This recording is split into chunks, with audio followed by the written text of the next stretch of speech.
Log Horizon, Volume 2. Chapter 02. Determination. Audio source: WuxaWorldAudiobook.com. Guilds. Formed by adventurers with no limit in size, it was a system used by Elder Tales players to interact with each other. Players who had not joined any guild could form a permanent bond by forming a guild with 2 or more members. Adventurers in the same guild shared a common guild bank account, group chat, and other unique functions. The guild hall was one of these unique functions, referring to a zone leased to a guild. For example, Akiba's guild building provided guild halls of 4 varying sizes: 3 rooms, 7 rooms, 15 rooms, and 31 rooms, allowing it to accommodate guilds of different sizes. It allowed guild members to store items that could not fit into the personal storage banks of individual players, as well as production materials and equipment. Large guilds may even opt to use a whole building as its guild hall. The game story of Elder Tales was set in the future of Earth, and utilized the Half-Gaia project, simulating the many abandoned buildings and ruins of Akiba. These ruins were empty, and could be purchased by an individual or a guild if they had enough money.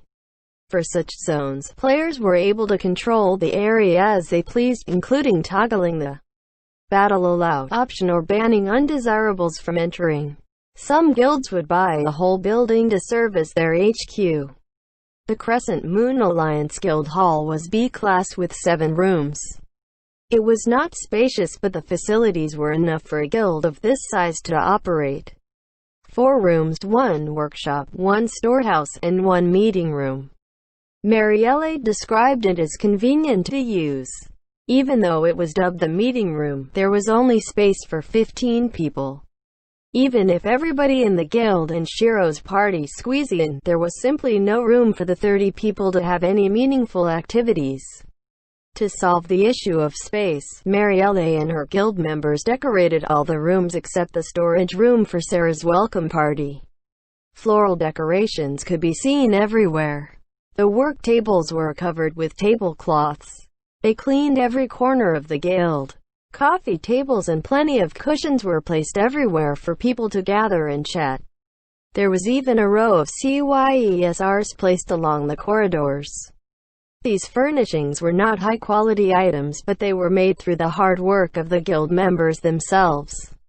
When Shiro's party arrived in the city, the Crescent Moon Alliance members received them happily at the gate and escorted them back to the guild hall. As they had been keeping in contact via telepathy, the guild members knew Sarah's time of return days in advance.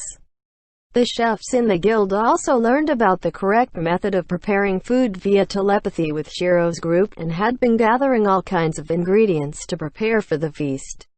Marielle said that the chefs had been hard at work mastering Niata's method of cooking manually. Even if it were just trying out a food, the guild members were happy to eat food with taste again, bringing joy that was comparable to Sarah's safe return. The new cooking method was not without issues. Firstly, beginners need to spend time to prepare the food by hand.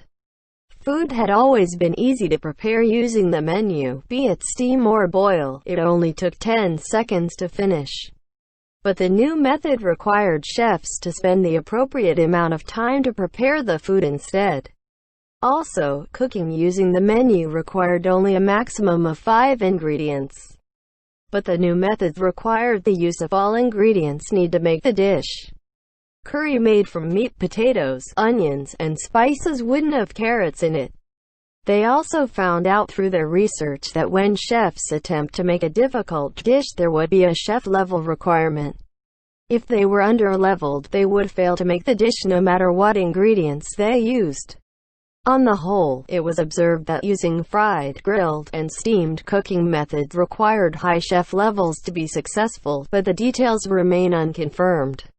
Other than this, there was another issue. Using the old method, people just need to gather the necessary ingredients and anyone would be able to cook the same dish via menu selection. The appearance would be similar, but the soggy cracker taste would also be the same. But for the new method, even if they were the same chef level and used the same ingredients, the quality of the finished products could differ greatly too. No matter how high the chef level was, the food was still prepared manually by the chef. The quality of the food was no longer solely dependent on the chef level, and there were also no limits to what type of food you could make. Although the new method had many restrictions, it was not worthless. On the contrary, it was a very valuable discovery. Even if the new method took more effort and ingredients, and the taste varied from chef to chef, if one thought about it using the real world's logic, it made perfect sense. The important thing was that Shiro's group in the Crescent Moon Alliance were already sick of eating food that was similar to tasteless, mass-produced rations. We have grown numb from the animal feed we have been eating. Animal feed is different than a human dish. Only what we are eating now can be considered a proper meal.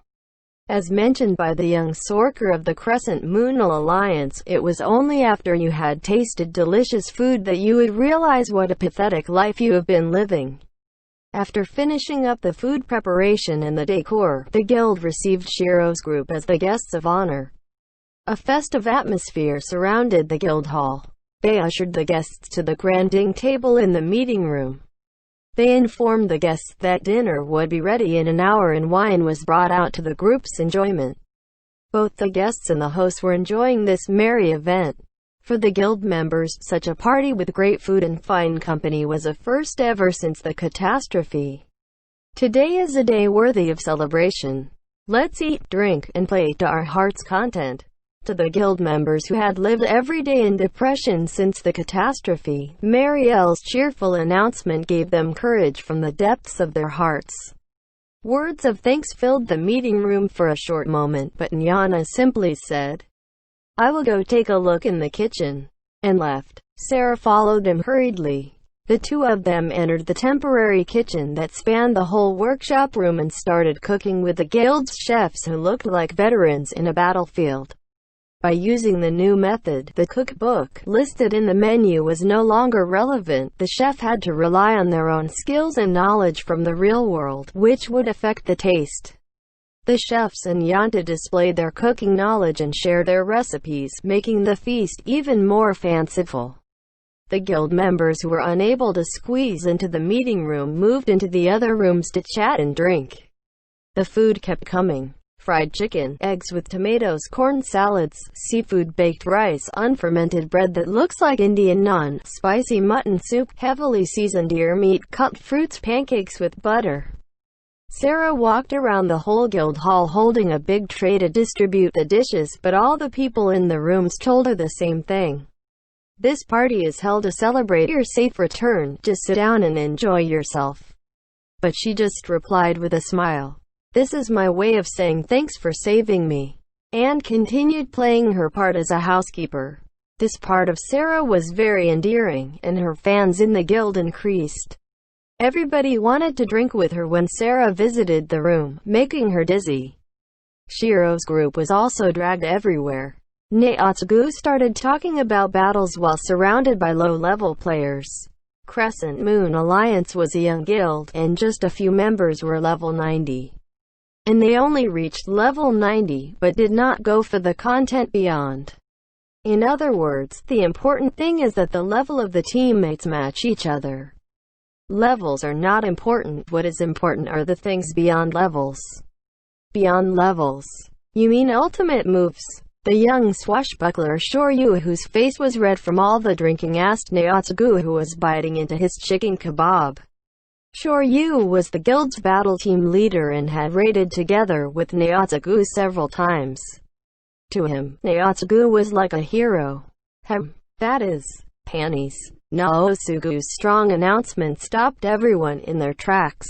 The atmosphere in the room was really awkward. Even Shoryu had the expression, "What is this guy saying?" Naotsugu seemed to notice the weird atmosphere, and tried to break his way through and says, "That was just a joke. Hey, what were we talking about? To win battles by leveling, the reason you lose will be your level being too low, right? If you reach the level cap, what does that mean? It implies that at the level cap, you can never beat the opponents you lose to since you can't level anymore. That will just be sad and depressing to the extreme. To avoid such situations, we have to research winning tactics as well as work together with our teammates. Without these two aspects, you will lose no matter where you go. It will be too late if you realize this after reaching the level cap. People who have never co-oped with others will not develop good teamwork with others just because they lost. On the other hand, even if your level is low, you can still work on your tactics and teamwork, and will be the strongest formation when you finish your training. The important thing is to ask yourself, what other ways can I contribute? My bro Shiro is a master of this because he is black heart glasses, willing to do anything to secure victory.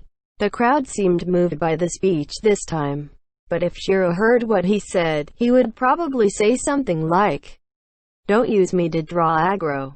They moved on to chat about tips and tricks in handling different type of enemies, debating all kinds of topics. No matter whether they were good or bad players, everyone in this world loved gaming, and even after they were transported to an alternate world, they would be eager to learn once they recovered their spirit. On the other hand, Akatsuki was confined in a certain room. This was one of the Crescent Moon Alliance's rooms that was reserved for ladies only. The room had a dressing table and scented sachets, giving it a simple, clean, and elegant feel. 5 women surrounded Akatsuki. "Come here, Akatsuki-chan. It is time for you to give in." "I refuse." Akatsuki wore her usual grumpy expression on her face. She searched the room for an escape route but did not find any. "There is no need to be afraid. We will be gentle. You should be aware that this is a bad guy's line." The leader of the ladies, the beautiful bard with blonde curly yesser Henrietta, moved nearer with her fingers squirming. Akatsuki took a step back fearfully, but a tall lady hugged her from behind. "How small and cute." "Don't say I am small. I am older than you, probably." Crescent Moon Alliance Master Marielle. It was rare for women to be guild masters. This led to the proportion of women in the Crescent Moon Alliance being higher than other guilds. And a lot of the guild members, including the lady in charge of all accounting matters Henrietta, were enchanted by cute things. Akatsuki's small stature and her doll-like face endeared her to many fans within the guild. There were guys who had crushes on her, but the female fans were more passionate and harder to handle. "Ding ding, we have 3 sets of summer dresses for you." "Hold on, who would wear that for battle?" Henrietta seemed to misunderstand something and carried on presenting the pretty one-piece dress with a blushing red face. Akatsuki retorted immediately. Since they were girls, Akatsuki couldn't use violence like she did with Naotsugu and could only wriggle and struggle. But the girls even praised her for looking so cute struggling, making Akatsuki lose the means and energy to fight back. Not only that, they also took out a dark purple dress, and the next moment a lacy dress with lotus flower edges. The overly girly dresses made Akatsuki dizzy. "I am a shinobi serving my lord. How can I wear such frilly clothes?" "We got permission from Shiro-sama. Come here. Time for you to give up." "You set me up." "My lord, did you set me up?" Akatsuki could only accept her fate in tears as the girls with wild looks in their eyes moved in together. As the party drew to a close, the happy times flew by with the sound of gratitude, well wishes, drinking cheers, and compliments for the food. Fascinated by the food, enchanted by the drinks, playing their hearts out. The moon should have set completely. The guild hall, with some lingering warmth of the party, was shrouded in the bliss-filled peaceful air unique to the end of a festival. Beer bottles, ice buckets, and plates were scattered on the tables everywhere, like in the wake of a hurricane. Guild members were lying everywhere, some under the table, some on the sofa, some curled up on the floor. Naotsugu snored in a spread eagle position in the meeting room, while Akatsuki, who was all dolled up by the Crescent Moon Alliance Cute Girl Fan Club leader Henrietta, slept peacefully on a cushion. "Whoa." Shiro caught the bottle that was shaking at the edge of a table, and put it into his bag of holding along with the other bottles. The bag was able to negate the weight of items it holds, and was very useful for cleaning up. In the quiet meeting room where everyone was sleeping, only Shiro and Marielle were awake. In the corner of the table was a pile of dishes with some leftovers. Marielle cleaned up the room that was messed up in the drunken party, and covered each of the sleeping members with a blanket. She put both hands on her hips and turned to talk to Shiro. "Was our reception good?" "Ah, yeah?" A voice similar to sleep talking came from somewhere in the room. Shiro smiled at Marielle as a reply after hearing her, keeping his voice down in order to not wake the others. "What should we do? Do you want to sleep too, Shiro-bo?" "I am not sleepy." "Is that so?" Marielle approached Shiro, with an expression as though they had just met after not seeing each other for a long time. "Let's have tea then. It is not convenient here. Let's go to the guildmaster room." Marielle left after inviting Shiro, telling him wait a moment. She went to check on all the rooms. The members in all the rooms had eaten their fill and were sleeping on a sofa, cushion, or floor. "We need to do a major cleanup tomorrow. I will help." "I can't let my guests do that." Marielle looked at her members with a gentle and kind face. Seeing Marielle as she was now, Shiro was glad that he took the rescue mission. The two of them cleared the potentially dangerous bottles and plates away, and headed to the guildmaster room together. Before Shiro left for Sakino, it was in this frilly room that Shiro decided to make his move after hearing Marielle's explanation of the situation. The only thing that matched the feel of an office in this room was the big table. Everywhere else was decorated in pink, as if this were Marielle's bedroom. "What would you like?" "Anything is fine." "Then we will drink something that is already made." "Let me search." Marielle brought the leftover beverage, black tea, over. This tea was suitable to be drunk either hot or cold, and was really refreshing if one added fruits in. The two of them sat on the sofa for a moment of rest. In this type of party, Shiro was always the last one awake. He did not hate banquets. He actually liked them a lot. But the more happy he was, the more he wanted to protect it and was unable to sleep. Nyana and company had always made fun of him for this habit. Marielle seemed to feel the same way. Her tender eyes as she covered each member with a blanket was a sight to remember. The guild hall was filled with the gentle sound of people sleeping soundly or turning around, which was more at ease than total silence. "You've taken good care of us. I am very grateful." "Don't mention it, it wasn't a big deal." Similar to the warmth of the festival, Shiro replied with a warm and fuzzy feeling. He did not expect this level of gratitude from everyone.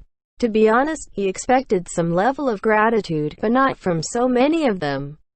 He thought back to the Crescent Moon Alliance members' smiles, which were almost as wide as their faces. Shiro was different from the extroverted Naotsugu and Nyana. He had an aura that keeps people at bay, but the Crescent Moon Alliance members still chatted with him and expressed their gratitude despite that. "I did not expect them to be so happy." Shiro was already prepared to be blamed for his arrogance in butting into the business of others. Shiro could not endure the world becoming like this, and took up the quest to vent his frustration. This was just Shiro forcing his principles and values on others. Shiro thought that was very arrogant behavior. "I won't be sorry for this, but understand that this is not something worthy of thanks." That's why when others said their words of gratitude, Shiro panicked and didn't know how to react since he did not understand why. If this is not a big deal, what would be a big deal? We have to repay your kindness with gratitude. Let's not talk about gratitude. When I was gone, how is the situation here? The situation here. Upon hearing Shiro's question, Marielle's expression became complicated. Shiro did not press her.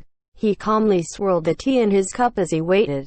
Akiba is more stable now. Stable? Yes, PK has decreased. Security. I feel it is not bad. No, I don't mean compared to other places. I think that is better than the worst case scenario, so it is not too bad. Marielle picked her words carefully. But the atmosphere is very bad. I cannot describe it clearly. In other words, I'm not saying it is bad because someone is doing bad things. It feels like something is broken. Even if you want to do something, you will be unable to do so. I am sure this is because the tier has been set. Tier. This phrase gives an inauspicious feeling. We're a mid-sized guild with about 30 members, right? We have only 4 level 90s. Half our members are below level 50. This is not something we can control. But this is a fact that cannot be changed. For example, D is the biggest battle guild in Akiba with more than 1,500 members, lots of level 90s. This is also a fact that cannot be changed. Marielle placed her glass on the table. She adjusted her posture, the tips of the fingers on her left hand touching those on her right. I'm not saying this is a bad thing. I understand that big guilds have their problems too. But if the situation continues to deteriorate, we will be going down the path of no return. Big-scaled guilds with big facilities, of course they will do well. But this will create an atmosphere and rules in the city, for example preferential treatment in the market. Things like this are not written rules. But they have so many people, and the people who can throw their weight around on the streets all belongs to the big guilds. The guilds are powerful in all aspects, so their members can act arrogantly, which makes sense to me. Absurd. Big guilds had more people, so they were more efficient in all areas. For example, a battle guild's main income source was from item drops after defeating monsters. Fights against monsters in order to secure item drops were known as raids. The number of people available was tied closely to the efficiency of the raids. If a guild wanted to maximize the use of the item drops, having members with production subclasses in the guild would help to bring out a potential in each item, and was more efficient. But this did not mean that every member of the guild was strong or great. If it was, she would probably laugh it off. She would just laugh heartily at the pathetic players who crowded together, saying that they were not cool at all. Didn't I just mention PK has dropped? This is the same logic. By comparing guilds, one will be stronger than the other. If a guild is stronger than another, their tier will be clear, and there will be no point in fighting it out since the lower tier guild knows they will lose. In order to avoid conflict, they will not contest with that guild for the rights of the raiding ground, and move to other grounds. But the other grounds are either very far away or have bad item drops. Even though PK has decreased, this is only because the big guilds have already divvied up the raiding grounds. You cannot fight in the city, so there are no conflicts. But even so, invisible territorial lines are forming, and this is what I meant by tier. Shiro was not drunk, but he still felt his mind become clearer. This was a more annoying situation than the deterioration of security. This situation was indeed not the worst case, since there was less conflict in PK. But I feel that it is irritating and annoying. Shiro thought that this was not cool at all. The feeling of irritation became a vortex that kept spinning. Marielle said that it was not bad because someone did bad things. For example, hogging a raiding ground was nothing honorable, but you couldn't really say it was a bad thing. There were no laws in this world, so you couldn't say anyone was guilty. A method to maintain efficiency in raids was to camp in a specific area and accumulate the experience and knowledge of the zone in order to operate efficiently. Becoming an expert on the tactics of a specific zone was not anything wrong. And the big guilds need to spend lots of resources to keep up this tactic, and even need to send out patrols to protect these areas. Shiro would not criticize this strategy without reason. If you allowed the weak to criticize these methods, it will lead to the weak discriminating against the strong. Shiro could understand Marielle's view of, no one is at fault. In actual fact, this was just going with the flow. Despite that, Shiro was still unable to accept the situation. In this alternate world without laws, could a man of merit obtain a higher position? If it was possible to give an uncool answer, it would be no. But Shiro understood the reason he answered stemmed from Shiro's own preferences. Did the small guilds do anything to change the situation? Yes. For example, a few small guilds suggested setting up an alliance to solve the problem of raiding grounds. But it didn't go too well. Since all of us are small guilds, our member sizes are not the same. There will be disagreements when going over the details, which leads to discontent, or people unable to suppress their willful opinions. In the end, the alliance broke after a quarrel, and a number of the guilds decided to end it and get absorbed by a large guild. So there was such a thing, Shiro thought. In a way, this couldn't be helped. While it was the same as securing raiding grounds, good raiding ground vary for each level. Hence the grounds preferred by each group differed according to the level and number of members of each guild. If you wanted to work together to secure a raiding ground, you would need to keep your selfish desires in check and work together selflessly. Big guilds might have enough control over their members, but for small guilds, conflicts were unavoidable and it was hard to come to a consensus. If you thought about it, the transport gate being down and the problem with fairy rings had a big impact. Japan servers had to control tens of thousands of zones. The number of guilds were about 1,000, so the problem of not enough raiding grounds was hard to imagine. But with the transport gate down and the unknown nature of the fairy ring transport schedule, the movement range of adventurers was very limited.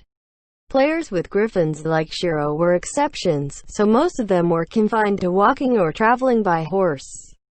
Raiding grounds that were one day's distance away from the city were much more limited compared to the past.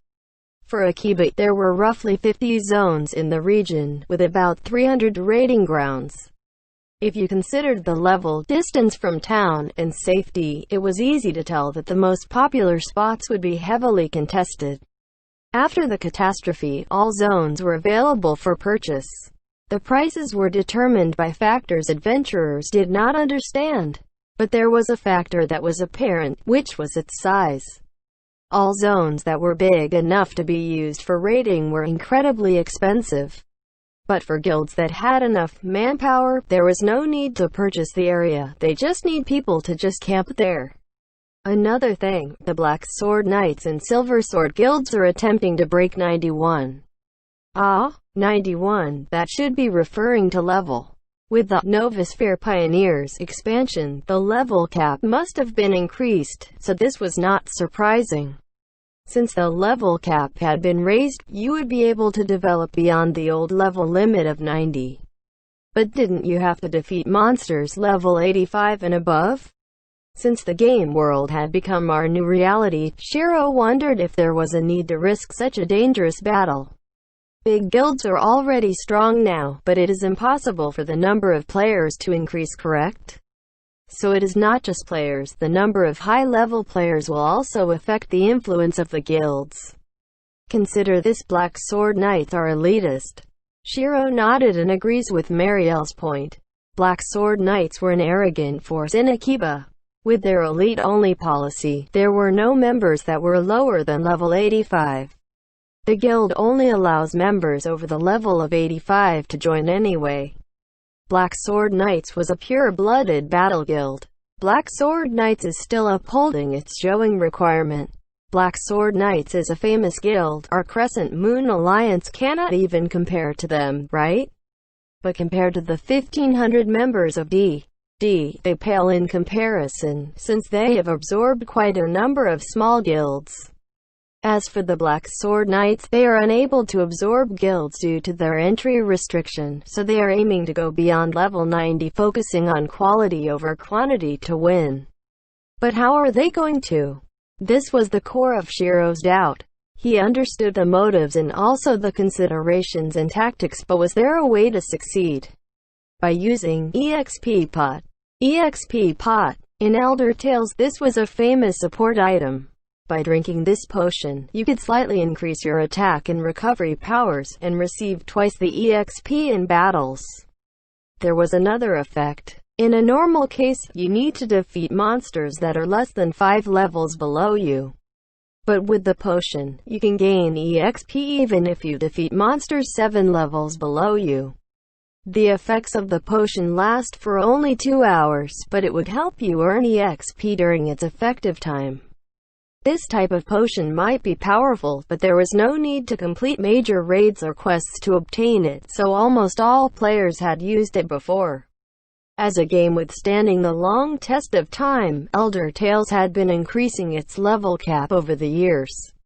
This resulted in a trend where people who join later need a longer time to catch up to those who joined earlier. To counter this issue, the developer provided all kinds of aid to help them level faster. This potion was one of the measures. To put it simply, players below level 30 would receive a free potion every day. This was a kind service by the developers, hoping the players will reach mid-level faster and enjoy the game. But those potions. There is a guild known as Hamelin. This guild announced that they want to save the beginners and recruited many of them after the catastrophe. It was a period of confusion, and the masses did not have any time to help the beginners, including us. But Hamelin sells the EXP pot for money and makes a killing. The big guilds use the EXP pot to level up. No one knows who is at fault or if there is any bad guy. This is how the situation is changing, and no one can stop it. The warmth of the party was completely gone. Even though it was early summer, the wind at night was still icy cold. His cloak fluttered in the strong wind. The shadow of the cloud flashed across the floor. The moon was overly bright, able to cast shadows late at night. Shiro seemed to be chasing the contrast between the shadow and the moonlight as he walked in Akiba at midnight. He didn't have any place he wanted to go. He just wanted to get away from this unknown dark feeling, or he wanted to confirm this emotion. Shiro was not sure what he really thought. He felt that there was a heavy thing in his chest, similar to how the sea at night provided no sense of ease. It felt like asphalt, dense and dark and incomprehensible, an unidentified object. Even though it had a big volume, there was nowhere to vent it, it simply existed there. It simply exists, but... Shiro understood this emotion that he had nowhere to vent. Evildoers exist. Hamelin did not have good guys, and given the chance, Shiro would fight them just like he did with Brigandia. But even if Hamelin was evil, they were just a small part of the evil. The current situation in Akiba was not the fault of Hamelin, it was due to all sort of events that could not be helped. The current Akiba was the result of these events accumulating. The depressing atmosphere of Akiba frustrated Shiro, and he had nowhere to vent it. Shiro understood that if he vented this emotion on Hamelin, he was just throwing a tantrum. He held his breath and kept walking. Throwing a tantrum was ugly. Shiro was unwilling to vent his frustration just to make himself feel better. Shiro was unable to shake this dark emotion. In Shiro's mind, venting out at Hamelin was even uglier than what Hamelin is doing. But if it's like this, if it was like this, Shiro wouldn't have any place to vent his frustration. Hamelin was the small-time evil, so it was still okay. But who is the greater evil? Big battle guilds might notice the source of EXP pot, but they pretended not to see in order to expand their influence. Were they wrong? Even though the beginners know they are being oppressed, but they were willing to accept that they were weak and hoped to gain protection by submitting themselves. Were they wrong? Small guilds understood the inequality between guilds, and wished to break the stalemate by forming an alliance. But in order to protect their own interests, they turned to infighting, playing politics. Were they wrong? All the players understood the atmosphere in the city was worsening, but they chose to not do anything about it, and not take responsibility. Were they wrong? It was wrong. All of them were evil. But they were small evils, only to the extent of foolishness and selfishness. None of them were the hidden evil mastermind, similar to the evil of fairy tales. You could not solve the problem by defeating an enemy, it was not that simple. The twisted nature of everything led to the feeling of frustration. Shiro himself was inside this twisted world, feeling more and more out of breath. As the lopsided rules started to take shape in Akiba, even if Shiro's level and equipment was better than most players, he still could not do anything. Even if he understood the situation, he would choose to ignore it, and carry on like that. This fact frustrated Shiro. This was no different from an apathetic citizen, and someone he knew was caught up in the trouble, which made it even worse. Even though Marielle failed, she still pushed the development of the alliance to this stage. But Shiro had not reached this stage yet, and that the Shiro who didn't reach that stage thought that small guilds who can fight among themselves are at fault. It was so embarrassing that he nearly drew blood biting his lips. I am just as bad. Maybe I am the worst of them all. Shiro did not know when he came to the bridge. This old Western-style bridge covered in moss stood above the river. He leaned against the railings, the moist air and trembling voice dissipating in the reflection of the moon. Then, what need to be done? Shiro unconsciously pushed this feeling and thought about it. Whenever he saw a problem, he could not help thinking about it as it was his nature. This was also how he molded his sense of responsibility in the debauchery tea party. Many concepts were created and discarded. Shiro's right hand was the red poker cards, his left was the black poker cards. They dueled using the lance of negative and the sword affirmative, each clash producing the sound of logic, eliminating unnecessary facts, going through all possibilities, the deduction and inference flowing along with the river in the night. He was unable to come up with an answer. It was impossible to come up with an answer. Shiro knew that a perfect answer did not exist, and he was carrying too big a burden from the start, and he was carrying it on his own free will. Thinking that it is a burden is an arrogant thought. This is just the debt I owe. I am just running away. I became a solo player on my own free will. Shiro was not sure what would say. Shiro moved his gaze from the river to the moon. The clear and bright moon illuminated Akiba in the night. She was a forthright person. Not like me, weak and indecisive.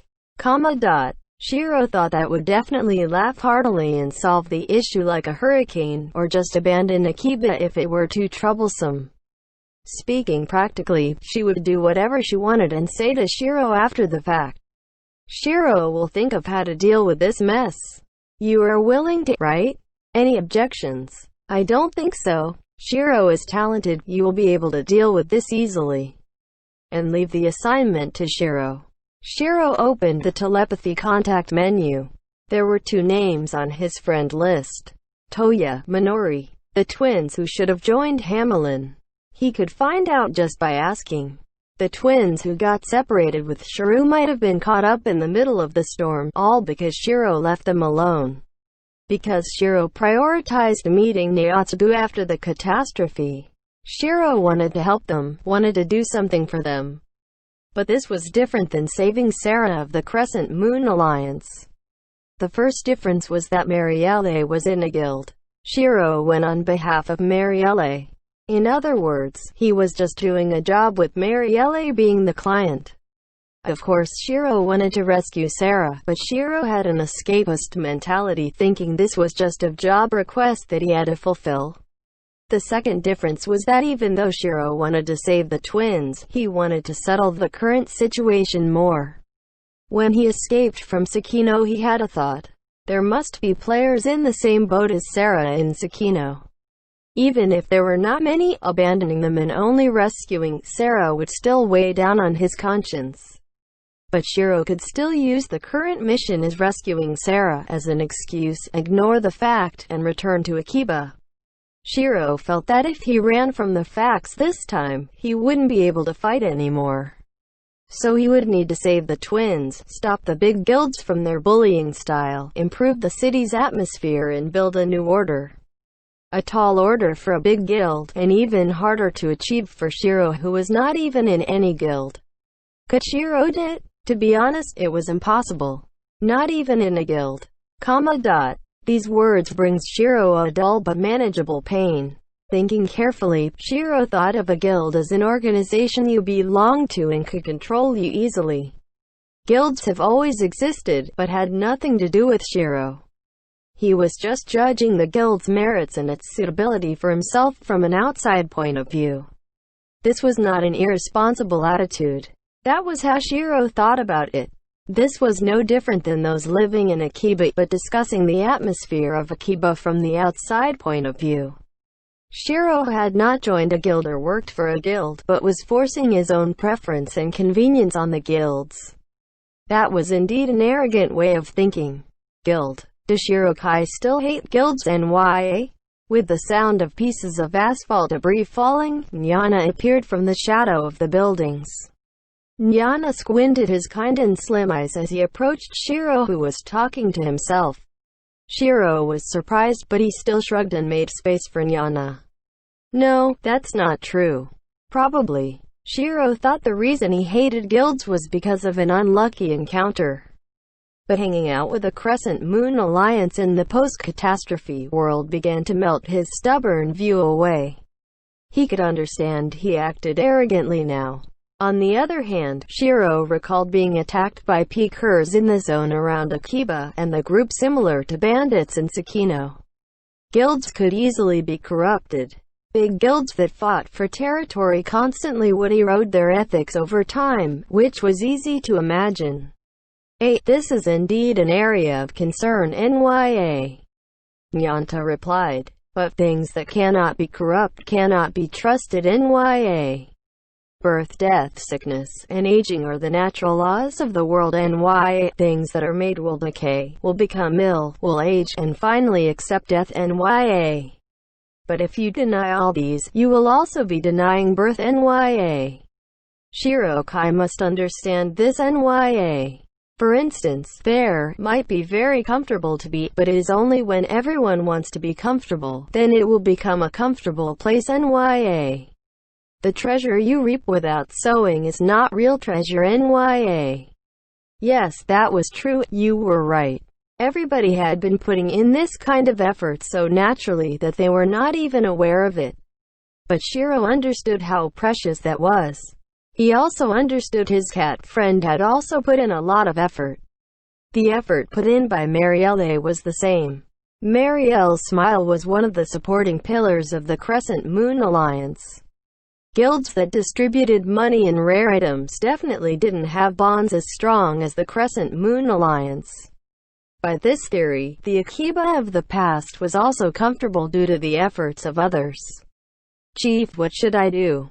Shiro's word made Nyanta look towards the moon. His black ears fluttering in the wind stopped. Just do the greatest thing, Nya. Greatest. Shiro looked at Nyana, who had the usual kind expression that looked even more mature in the moonlight.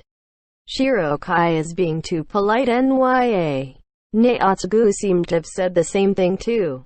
Shiro searched for the meaning behind these words. If it were not a joke made at the spur of the moment, Shiro would seriously think about the essence of it. The meaning behind it. What I had been doing to Neotsugu. What I had been doing to Akatsuki. In other words, the two of them already understood. I made them wait till now. That's right, Nya. They have been waiting for me till now. That's right, Nya. They didn't go anyway. They have always been by my side. That's right, Nya. They're waiting for my invitation to form a guild. Shiro lowered his head. The darkness in his heart rumbled. His emotion was compressed under the lid, and would overflow at any time. The sound of the crickets, the silent river float, the white moon. Shiro stood still and clenched his fist to hold his emotions in. They had great expectations. They were optimistic. They were waiting. Shiro had been analyzing and worrying about all sorts of things, but he did not even comprehend it until now. Maybe it was because his blood circulation was poor, but his self-doubt and inferiority complex might be deeply rooted, but this joy, compassion, and trust washed away the chains. Is there still time? Of course, Nya. Chief Nyana, please join me too. If Chief is willing to accompany me, I will be very happy. Without Chief around, I would be troubled. Shiro looked at Nyana seriously as he spoke. Nyana smiled sheepishly and said, I want a comfortable porch. We will work hard together to prepare a stylish porch. Shiro nodded. If you wanted to do the greatest thing, if you had the permission to hold great expectations, even if it came with a burden too heavy to bear alone. Shiro thought of a plan. If his companions were willing to share the burden. It was humid in the dark room. The floor was made from ancient concrete material that could absorb heat without limits. Because of that, it was as cool as grave soil even in the summer. Minori wrapped her dirty dark red cloak tightly around her. She lost track of the number of times she tossed and turned. The night seemed to last forever. Her exhausted body craved for rest. But she was not sure whether it was the hard cold bedding or her worries for the unknown tomorrow that was making her lose sleep. Minori slept lightly, and woke at the slightest sound. As she regained awareness in the darkness, the first thing she felt was a pain similar to being crushed. Her mind was still hazy from the dream, the remnant feelings of panic and regret fading slowly into the darkness. The majority of the day was spent working in a cramped room as Taylor, her hands hurt like they were dead wood. Today, the pain did not go away even as she caressed her fingertips repeatedly. Her brother slept hugging his knees. There were about 20 of them sleeping in this room. Guild Hamelin, a mid-sized guild claiming to have the policy of mutual assistance for beginners. The guild the twins joined. After the catastrophe, the city had an air of stagnation and confusion. The sudden event shocked the populace into inactivity. There were no conflicts of significance in the first few days. In Minori's opinion, the reason laid with the people who were unable to handle the truth, hoping that it was some sort of elaborate joke. The twins were just like that. They didn't know what happened the first few hours. For the next few days, even though they knew what happened, they didn't understand why. Even now there was no answer as to why the catastrophe happened. But as she lost herself in the question, how did it turn into this? She lost the precious first few days that could not be recovered. The memories of the few days after were lost in the fog of her memory. Minori remembered that she was starving, not knowing the food mechanics of the world. She shared the food bought from the market with her brother, was attacked when they left the city, and was stripped of her belongings before she understood the situation. Shiro instructed her to keep all items that she couldn't use at the moment in the storage bank. Minori only recalled the lesson after everything was gone. Most of the players contacted their friends and gathered information. But they were beginners with no one to trust. They had someone in mind, but didn't have the nerve to contact him. They might have had the courage to do so right after the catastrophe, but after losing everything they were a heavy burden in the world. Minori considered her sibling relationship with Toya to be the best. She heard that brothers and sisters grew apart when they enter middle school. Her classmates said the independence and obsession with cleanliness would make siblings of the opposite sex repulse each other, seeing them as an annoyance. Contrary to this, the twins maintained their wonderful relationship. Minori had never thought of arguing with Toya, and always wanted to help him. There was a reason for this. Toya was unable to walk because of a childhood accident. His legs themselves were fine, but his nerves seemed to be damaged. Minori had never held back from quarreling with Toya out of pity. This was an unfortunate accident. Minori still wished to suffer the pain in his place, but she could not change the facts. In Minori's eyes, Toya was a cheerful and hard-working person. Even after the accident, he did not throw frustration and anger around him. It was hard to live with a handicapped family, so Toya had always cheered himself on to reduce the emotional burden on his parents. Minori remembered that Toya was always chatting about random topics in his fortnightly trip to and from the hospital. Toya was like a typical middle school boy, discussing manga or the internet. The doctor said that the checkups were painful, but Toya never showed any signs of suffering. Minori sometimes thought that Toya's actions were his way of expressing concern. Minori perceived Toya as a dependable brother. In her eyes he was childish and always getting carried away, so it was not wrong to think of him as an idiot who did not think of the consequences. But Toya had a trustworthy nature. Even though he couldn't walk and would face many challenges in the future, Toya would probably travel his own path. Even though she was older by just a few hours, Minori still wanted to do her part as the elder sister, as Toya's guardian. She wanted to be prepared if Toya ever need help. This bond that was similar to respect among siblings, especially young siblings, was the key to the relationship between the twins. They started playing Elder Tales because of this. Toya was exhausted after going through countless checkups and did not leave the house. He developed an interest for online RPGs because of this. Having gotten bored of all other indoor games, they pleaded with their parents for permission to play online, with the promise that it wouldn't affect their school grades. This was a world where Toya could run freely without being concerned about other people. Toya enjoyed the game while Minori was excited with the new experience. And so the twins fell in love with Elder Tales after playing it once. Because of her experience, Minori understood this was something that cannot be helped. Sometimes it was cruel to be a child. It meant that you could not realize your dreams through effort. Minori was also a child. She was just as troublesome as the handicapped Toya. A child was sometimes as heavy a burden as a handicapped person. For example, Minori could not drive Toya to the hospital, which was normal since she was still in middle school. This was also expected, and would be a burden on their parents. With no abilities, unable to take care of themselves, no one was willing to help, and their dreams were never coming true. These were factors that would annoy those you like, or make one a bother. In this world, being low-level was similar to being guilty, as it means that you were a burden. After the catastrophe, Minori spotted Shiro from afar once. The instant Minori saw the tall, bespectacled figure, she knew that was Shiro. But she did not call out to him. Standing beside Shiro, who had blood and dust on him, was a warrior in armor who looked like a veteran, and a young girl as beautiful as a night elf. Shiro had his own battles to fight. Minori lost her courage to approach Shiro when she thought of that. In this chaotic world, everyone had their hands full trying to survive, and would not have the strength to help. How could she tell if an acquaintance who she only met a few times would be willing to help her? Minori closed her eyes and opened the menu. Her friend list was very short, with only the names of her brother, a few beginners she knew from Hamelin, and Shiro. Minori used the cursor in her mind to gently touch Shiro's glowing name. To Minori, who had lost everything, this was a treasure no one can take from her. I should have asked Shiro-san to teach me even more things.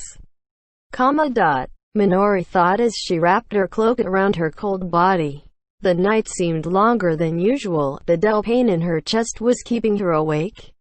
Suddenly, she heard a soft ringing sound in her ear. She inhaled sharply, making a noise louder than she expected, surprising her. The name she was caressing in her mind was now shaking. Minori checked to see if she had activated the telepathy function by accident, which had no sign of use. This was a call from Shiro, and at this time right before dawn. The ringing started again. Minori knew from experience that only she would hear the sound. But if she made any noise, it might alert the Hamelin members or disturb her roommate's sleep. Even so, Minori could not ignore the ringing sound. She operated the menu and said, "Yes," in a barely audible voice. "Hey, good evening, can you hear me? This is Shiro." This was not only a familiar and nostalgic voice. It was also a bridge to the happy times of the past which filled Minori's heart. In the dark and humid bedding, covered by a dirty cloak, Minori sobbed softly. "You are Minori, right?" Unable to suppress her emotions, her tears flowed out from the depths of her nasal ducts. Shiro spoke again. Minori was unable to answer, as making a sound might arouse the suspicion of others. And she was unwilling to let Shiro hear as she lost control of her emotions. Minori nodded in her heart repeatedly, but she could only utter in a barely audible voice, "Yes." The sound of breathing passed between them. Minori used all her might to control her nose from making any sound. She was so nervous that she could see stars in her eyes. Why now? Why look for me? These questions circled her head. "Minori, listen to me. Cough once for yes, twice for no. If I said something wrong or you want to express something, cough 3 times. Is that okay? Shiro's question made Minori understand with a shock. He knows. Shiro-san knows everything. Shiro knew Minori's situation. He knew what kind of place Hamelin was. Minori felt that her mind that had been numbed by the repetitive force of labor was slowly recovering. Shiro-san is the one person I don't want to trouble. Ever since she joined Hamelin, Minori understood that even for players 10 levels higher than Toya, as long as you were a beginner in Elder Tales, you would lack knowledge regarding this alternate world. Knowledge was the strongest weapon in this world. The lack of knowledge kept beginners from progressing out of this phase. The knowledge she learned from Shiro became the strength helping them to carry on. Even in a tough environment like Hamelin, they received better treatment compared to other beginners, all thanks to the knowledge Shiro shared. Minori had always regarded Shiro as her benefactor. She also wished that he became more than her benefactor. If you understand, cough once. Minori gathered the sparse warmth in her body and just managed to moisten her throat. She made a tiny coughing sound. Her throat was drier than she imagined. Minori felt embarrassed by the sound she made. I owe Shiro a lot. I must repay him, Minori thought as she swallowed her saliva and listened attentively. Minori and Toya are in Hamelin. A cough. You've been giving your EXP potion to Hamelin. Another cough. Are you okay? In the room so dark you could not even see your hand, the silence was so heavy that you could almost touch it physically. With this line of questions, Minori understood what Shiro wanted to ask, and that he wanted to do something for her. But it was painful because she knew. Minori didn't know how Shiro was going to deal with this event. But the issue was not the method. The issue was that Shiro was determined to rescue Minori and Toya. What sacrifice would Shiro need to make to save us? In this alternate world where you need to fight to survive, the two of us would be a burden. What would Shiro need to give up for our sake? What was our worth? If that was the question, there was only one answer. We're okay. There is absolutely no problem. We get to eat every day. My tailor level is rising slowly. Toya and I can still live here. That's what Toya would say. That is why. It is okay. The voice in her heart seemed to be telling her this from the view of a bystander. As if she was closing the door of hope, Minori coughed once. Which meant we were fine. Is that true? Shiro asked again with a gentle tone, reminding Minori of her days playing together with him. Toya attacked monsters suddenly. Minori would rush over to support, but her presumptuous action attracted more enemy reinforcements. Shiro used his sleep spells to incapacitate the reinforcements. Toya fought with all his might, and Minori healed everyone as much as she could. But there were too many foes. Their HP was always in the red danger zone, healing until MP runs out. There were several times when Minori thought, this is it, they are wiping us out. But the three of them still survived. Minori heard that 90 was the highest level in Elder Tales. EXP would be deducted as a punishment for death, but Shiro accompanied the both of us who were about level 10, always at the verge of death. Minori felt guilty and embarrassed about this fact and apologized repeatedly, knocking Toya's head and forcing him to apologize too. We could not let Shiro lose EXP because of us. Even so, Shiro gave a smile like a child. I am enjoying myself. This is an adventure after all. Some techniques can only be learned by going through danger. I feel that Minori is slightly too polite. Are you having fun? I had a great time. Minori felt her soul was saved by this gentle voice. It was the same kindness as before, which could not be seen. That was why Minori coughed only once, which meant I was fine. This way, I would be able to talk to him with a smile the next time I see him. It would take some time. Her appearance was messy like a wandering child. She did not shower, and didn't dare to call herself a girl. There was a dull pain in her heart, but it was definitely better than bothering Shiro. Minori convinced herself with a reason which she thought was absurd. I understand. You are fine. Let's go out and play someday. I wanna play with the two of you, because it is fun. That's why. Wait for me a while more. Didn't this mean he did not understand at all? No, maybe he said this because he understood everything. Minori's conflicting thoughts flashed in her heart. The tears overflowed from the depths of her eyes. Why would Shiro say something so reckless? Why did he say something so gentle? Shiro not accepting her concern caused frustration, guilt, confusion. Troubling Shiro caused the feelings of guilt and sadness, as well as positive emotions of joy, kindness, bliss and hope, and trust in Shiro. Two different emotions intertwined, tumbling like the inside of a washing machine.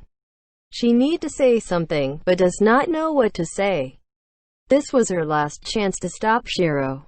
Minori coughed. How many times should she cough? Once if she wanted his help, or twice to reject his offer? Minori let her tears flow freely, then coughed once, then twice more. What happened? What do you want to say? I coughed 3 times. No, I didn't want to say anything, Shiro-san. Shiro-san is not our parent. Shiro-san is a nice person, but we do not have the right to rely on you. That's why you do not need to shoulder burdens such as ourselves. But she did not say these words. In Hamelin's guild hall, in this quiet and moldy room, Minori suppressed the sound of her breathing to the point of almost suffocating. As I said, if you want to say anything, just cough 3 times. I understand. I will think of a way to hear what you want to say. For me, I have already decided to do all I can. As I said when we were with Toya, vanguards who do not trust their support will die as a punishment. Supports who don't trust the vanguard will join straight after. So I believe Minori's I am okay. Minori must also believe that I will be coming to save the both of you. The conversation ended without a soft disconnecting sound. Minori curled up like a ball, like she was hugging herself. Shiro, who did not accept her willful actions, made Minori's tears flow endlessly. As if a storm was brewing deep in her ears, she was unable to affirm herself. But something warm and concrete that did not exist an hour ago grew in her heart. Everyone was present when Henrietta opened the door. 2 days had passed since the lively party that took a whole day to clean up. The Crescent Moon Alliance's atmosphere had returned to its calm state.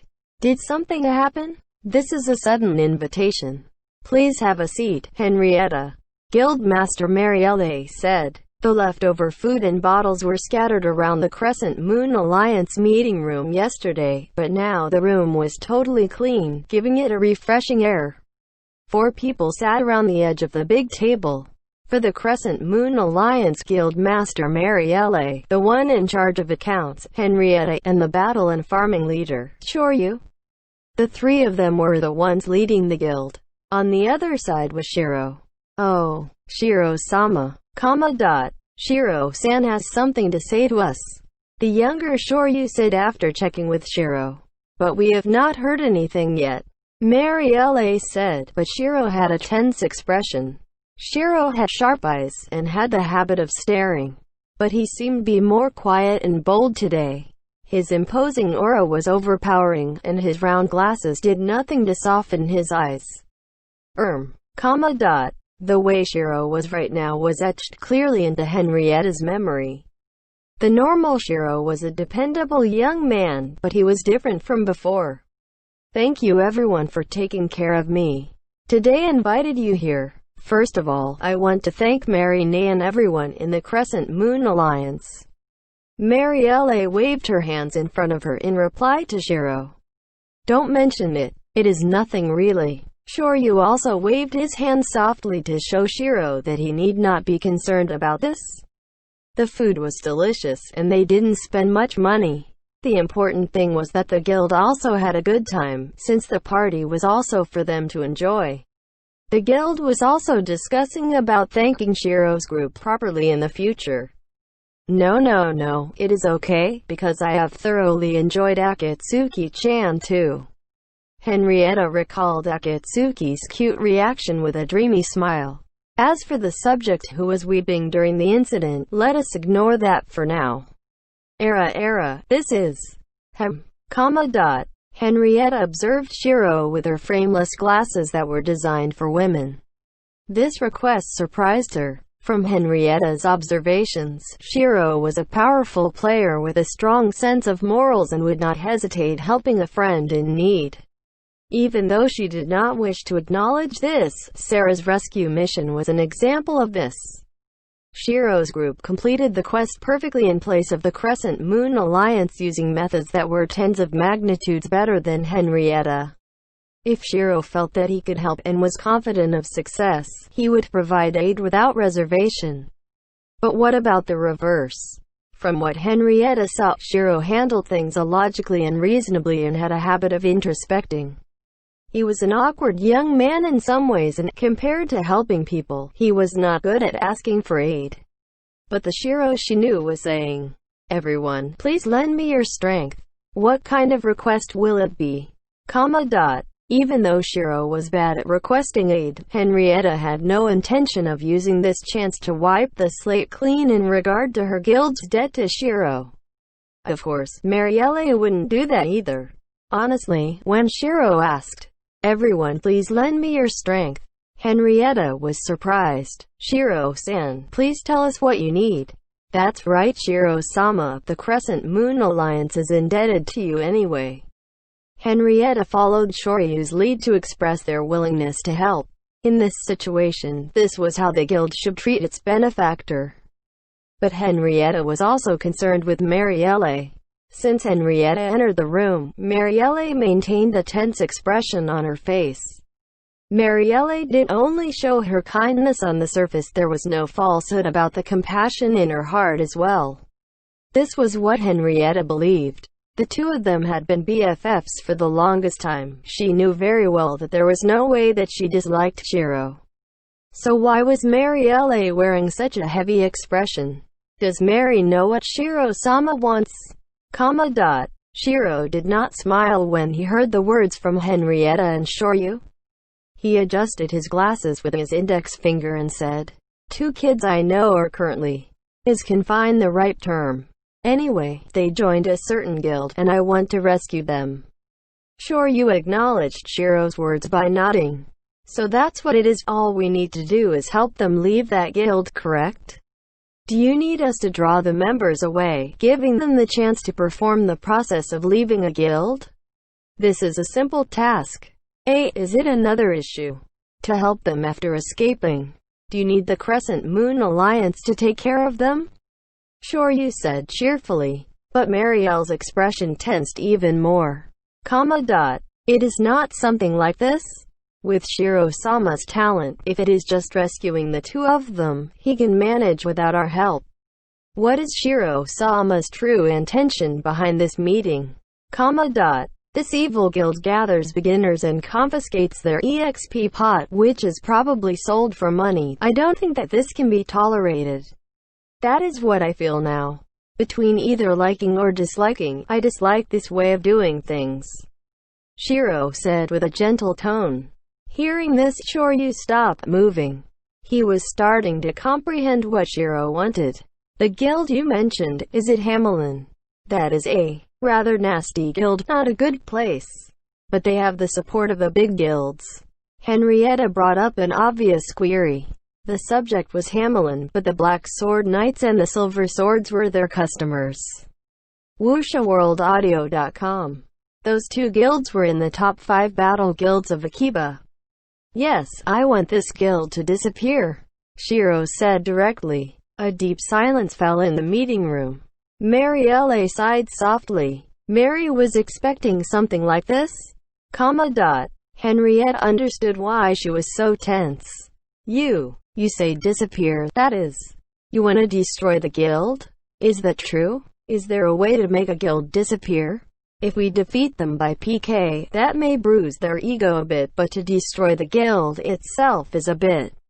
Shoryu stammered. Henrietta had the same doubts. There were 2 ways to dissolve a guild.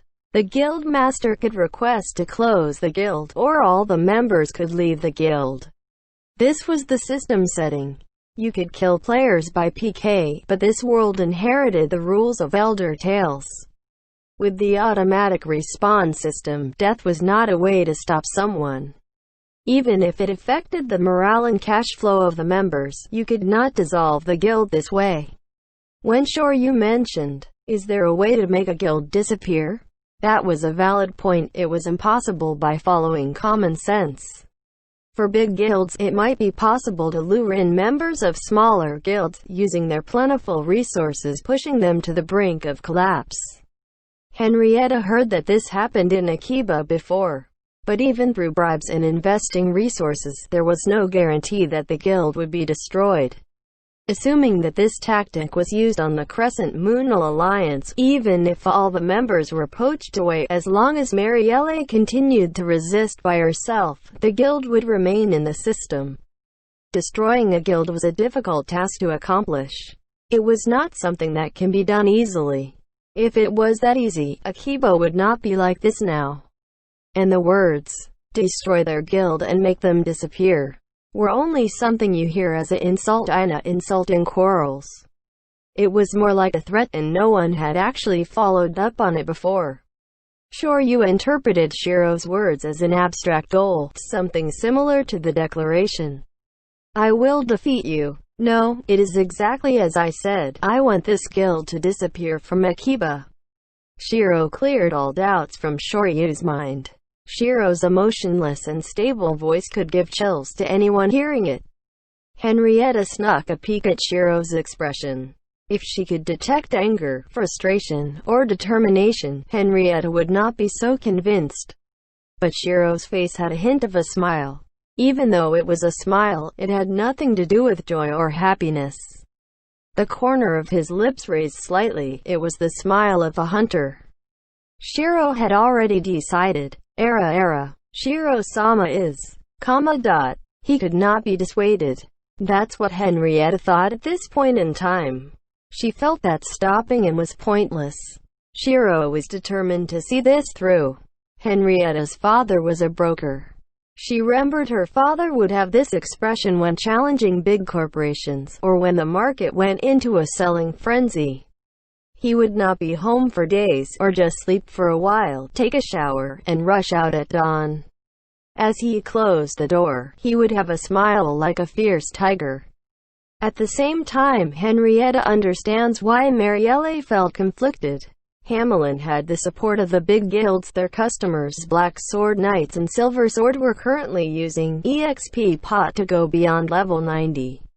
This was something only a resource-rich, A-class guild could carry out by brute force. But this method might evolve to the next level. Taking EXP pot from beginners to sell, Henrietta despised this method in terms of ethics. If you suggested implementing this method, it would definitely be rejected by everyone. But you also could not say that this was an unforgivable crime. No matter how much psychological pressure or how much coercion was involved, those beginners joined the guild by their own free will. And since they were in the guild, the action of taking and selling was not against the rules of the game, and by extension not against the law of the world. Its existence is more questionable than a summer morning's mirage. Furthermore,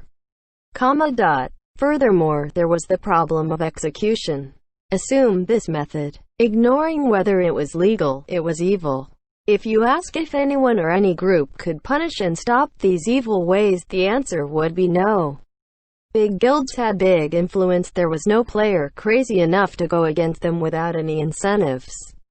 Their members could use the guild's name to receive preferential treatment when using the city's facilities. And they were nasty about it, treating members of small guilds rudely, much to everyone's disgust.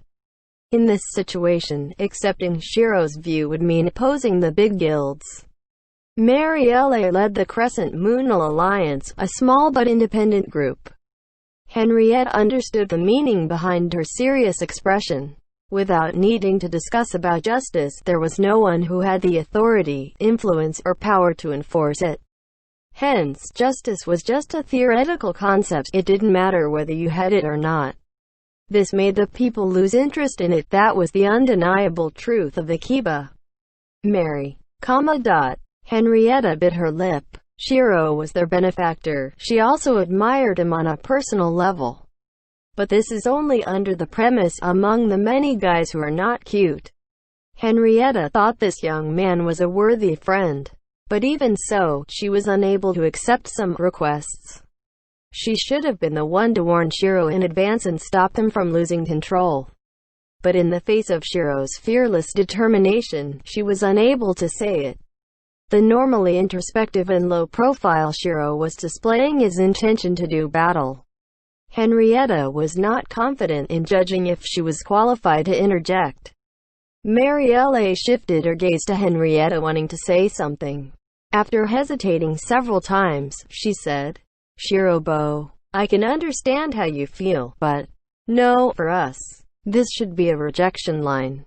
The guild master did not leave the task to her deputies Henrietta or Shoryu, opting to reject Shiro's request herself. Henrietta understood that her words might anger Shiro and fracture their friendship, but she was still determined to say it. But Shiro interrupted Marielle. "Nate, sorry, but let me finish, I am only halfway done. The Hamelin incident is just a side quest. It is not enough to just solve this incident, that is not enough to reach my goal. This is just a small mission to do on my way to the main objective. Allow me to explain, I don't like the atmosphere in Akiba. It is ugly, substandard, and shameful." With the others dumbstruck, Shiro continued as if he had accepted all this. "That is why I want to clean up Akiba. Hamelin is just a thing on the side. Minori and Toya are my friends, so I want to help them. But even that is just a side event. We have many things that we need to do. We cannot waste time on things like this." Shoryu, Henrietta, and even Marielle were frozen like statues. Shiro continued. "When did staying in a small guild become a bad thing, that the members have to be on their toes when going about their business? Sakino has fallen into neglect, but there are only 2,000 people there, so the big guild controlling everything is acceptable. But Akiba is our capital city, where half the people in Japan reside, the biggest server city in Japan. But it is now substandard, with the air of danger and gunpowder. Everyone is walking with their heads down. It shouldn't be like this, right? Doesn't that mean that we had lived our lives until now to become substandard? Hogging farming spots, the rise of big guilds, political infighting. I won't say that these are bad things, but I do not wish to see everyone head down the path of extinction. Are we going to let these things go on at the expense of the beginners? All of us trapped in this alternate world should be working together to survive, but we are ignoring this fact and doing all these things instead. Even though we have 30,000 people, we are just 30,000 in number. Everyone is too naive. We are taking this world too lightly, too lacking in ambition." Speechless. This speech was not reasonable. Shoryu, Henrietta, and even Marielle were frozen in place. This must have been a topic they had never given much thought about. Shiro wanted to rescue his friends, that was understandable. But he wanted to destroy a guild, that was already beyond common sense. Now he wanted to change the trend and situation in the city, that was beyond illogical. You could say that he was insane.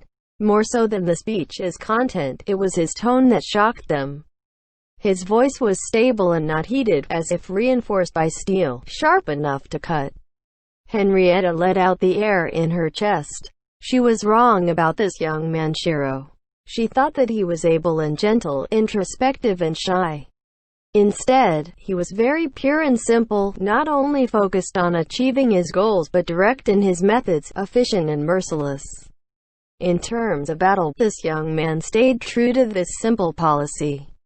He might have been indecisive before, and his blade might have turned dull.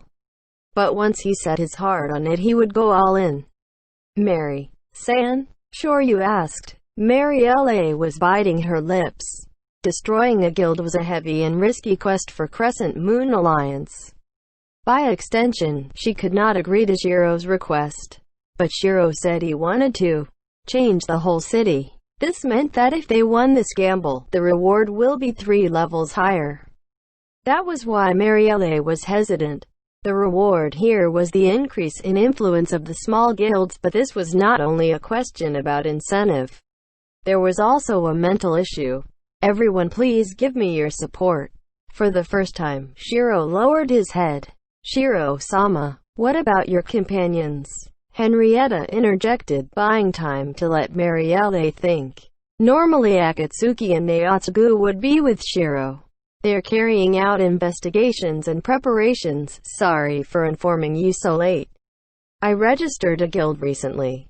The guild name is a Log Horizon. Members include Naotsugu, Akatsuki, Nyana, and me as the guild master. This mission is the first battle of our guild. You started a guild. That's right. I rejected your invitation to join earlier. I am sorry. No. Marielle shook her head like a child. No, you don't need to apologize for this. So it was like that, Shirobo. Congrats, you formed a guild. Shirobo formed a guild and is building his own place to call his own. Marielle smiled with small beads of tears in her eyes. Shiro, who had avoided guilds, had his own place now. Henrietta was unable to guess the meaning behind this, but she understood the reason behind Marielle's tears. Marielle, her warm and gentle friend, was happy for Shiro from the bottom of her heart. Guild Master, can we listen to the details? I am interested in this since we operate in the city a lot. I can also feel the negative air Shiro-san described. I also worry about the city heading in this direction forever. My heart feels like rainy weather in regard to this issue. Shoryu expressed his thoughts. In the guild, he was in the battle team, so he understood the situation. He also understood he could cause more worry and trouble for Marielle if he shot his mouth off. But it was plain to see that Marielle was caught in a dilemma between wanting to help and needing to protect her guild. Henrietta supported Shoryu. That's right, we need to know how we can assist before deciding. Shiro-sama, you came with a plan in mind, correct? Marielle wanted to take the hit, but her subordinates were leading the conversation now. This makes her look a bit timid, so she pushed Shiro. Shirobo, please explain. Receiving the go-ahead, Shiro looked as if he were organizing his thoughts, but he blurted out the conclusion suddenly. I need money, 5 million gold coins. This amount is too absurd. Henrietta shouted. She oversaw the banking account of Crescent Moon Alliance and had a good grasp on their finances. The Crescent Moon Alliance had 60,000 in the bank. If it sold all their items, they could get 100,000. If it sold the personal belongings of all the members, maybe they could reach 500,000. But this was the best case scenario. You might not reach this amount. Henrietta, at level 90, had about 20,000. You were considered rich if you had 50,000. Putting this into consideration, 5 million was an extraordinary amount.